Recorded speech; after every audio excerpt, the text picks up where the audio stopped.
just told you to expect me in the vestry, dear Kenan. I've been waiting there for you for an hour and 3/4. Prism? Come here, Prism.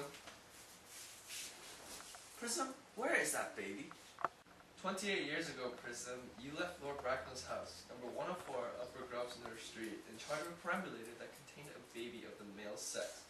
You never returned. A few weeks later, through the elaborate investigation of the Metropolitan Police, the perambulator was discovered at midnight, standing by itself in a remote corner at Bayswater. It contained a manuscript of a 3-volume novel of more than usually revolting sentimentality. But the baby was not there. Prism, where is that baby? Bracknell, I admit with shame that I do not know.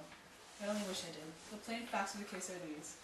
On the morning of the day you mentioned, a day that is forever burned in my memory, I prepared as usual to take the baby out in its perambulator. I had also with me a somewhat old but capacious handbag in which I had intended to place the manuscript of a work of fiction that I had written during my few unoccupied hours. In a moment of mental abstraction, for which I can never forgive myself, I deposited the manuscript in the bassinet and placed the baby in the handbag. But where did you deposit the handbag? Do not ask me, Mr. Worthing. Miss Prism, this is a matter of no small importance to me. I insist on knowing where you deposited the handbag that contained that infant. I left it in the cloakroom of one of the larger railway stations in London. What railway station? Victoria, the Brighton line. I must retire to my room for a moment. Gwendolyn, wait here for me. If you are not too long, I will wait for you for all my life.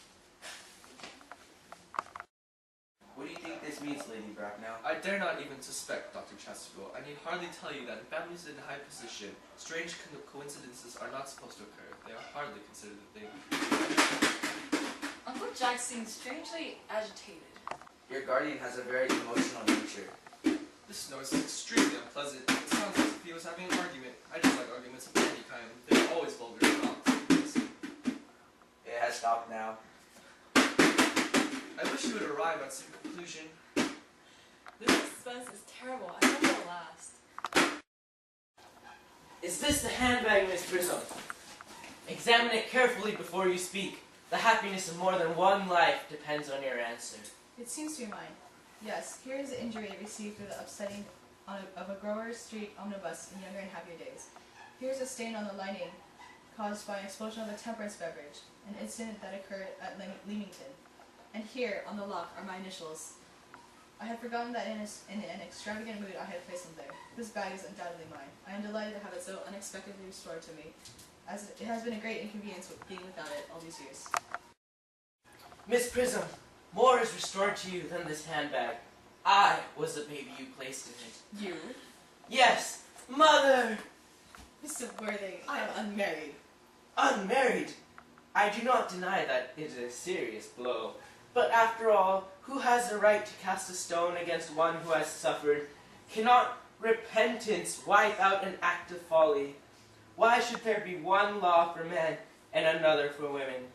Mother, I forgive you. Mr. Worthing, there is some error. There is a lady who can tell you who you really are. Lady Bracknell, I hate to seem inquisitive, but will you kindly inform me who I am? I'm afraid that the news I have to give you will not altogether please you. You are the son of my poor sister, Mrs. Moncrief, and consequently Algernon's elder brother. Alger's elder brother? Then I have a brother after all! I knew I had a brother. I always said I had a brother. Cecily, how could you ever doubt that I had a brother? Dr. Chastable, my unfortunate brother. Miss Prism, my unfortunate brother. Gwendolyn, my unfortunate brother. Algy, you young scoundrel, you will have to treat me with more respect in the future. You have never behaved to me like a brother in all your life. Well, not till today, old boy, I admit. I did my best, however. That was out of practice. My own. But what own are you? What is your Christian name now that you have become someone else? Good heavens! I had quite forgotten that point. Your decision on the subject of my name is irrevocable, I suppose. I never changed, except in my affections. What a noble nature you have, Gwendolyn. Then the question had better be cleared up at once. Aunt Augusta, a moment. At the time when Miss Prism left me in the handbag, had I been christened already. Every luxury that money could buy, including christening, had been lavished on you by your fond and doting parents. Then I was christened. That is settled. Now what name was I given?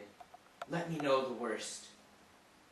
Being the eldest son, you were naturally christened after your father. Yes, but what was my father's Christian name? I cannot at the present moment recall what the general's Christian name was, but I have no doubt he had one. He was eccentric, I admit, but only in later years, and that was a result of the Indian climate and marriage and indigestion and other things of that kind. Algie, can't you recollect what our father's Christian name was? My dear boy, we were never even on speaking terms. He died before I was a year old. His name would appear in the army list of the period, I suppose, Aunt Augusta. The general was essentially a man of peace, except in his domestic life, but I have no doubt his name would appear in any military directory. The army lists of the last 40 years are here. These delightful records should have been my constant study. M. Generals. Malum, Maxbaum, Magley. What ghastly names they have. Markby, Migsby, Moncrief, Lieutenant, 1840. Captain, Lieutenant Colonel, Colonel, General, 1869. Christian names, Earnest, John.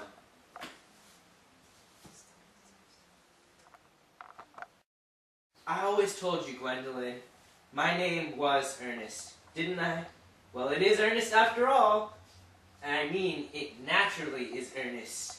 Yes, I remember that the general was called Earnest. I knew I had some particular reason for disliking the name. Ernest, my own Ernest. I felt from the first that you could have no other name. Gwendolyn, it is a terrible thing for a man to find out suddenly that all his life he has been speaking nothing but the truth. Can you ever forgive me? I can, for all I feel that you are sure to change. My own one. Letitia. Frederick, at last. Cecily, at last! Gwendolyn, at last! My nephew, you seem to be displaying signs of triviality. On the contrary, Aunt Augusta, I now realize that for the first time in my life, the vital importance of being